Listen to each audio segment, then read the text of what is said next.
Hello everyone, আসসালামু আলাইকুম। সুরাজার garden লাইফে আবার একটি নতুন ভিডিও নিয়ে চলে আসলাম আপনাদের সামনে।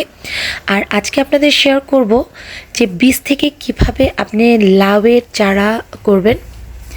আমি কিন্তু শীতের শুরুতেই কিছু বাজার থেকে খুব ভালো মানের কিছু বীজ নিয়ে এসেছি। আর সেই বীজগুলো থেকে কিভাবে এই যে চারাগুলো দেখতে পাচ্ছেন সেই চারাগুলো কিন্তু আমি বীজ থেকে করেছি। আর বীজ থেকে কীভাবে এই চারাগুলো করলাম সেটাই আজকে আপনাদের সঙ্গে শেয়ার করব।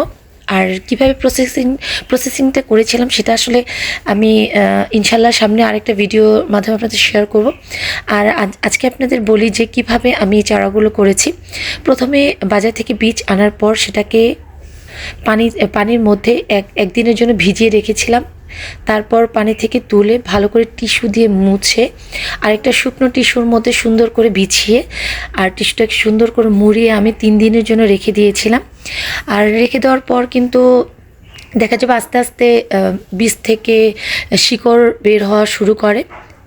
আর শিকড় বের হওয়ার পরে কিন্তু আমি মাটি তৈরি করে সেখানে আমি বীজটাকে লাগিয়ে দিয়েছি। আর তারপরে কিন্তু এই চারাগুলো হয়েছে। আর মাটি কীভাবে তৈরি করেছি সেটা আপনাদের শেয়ার করি।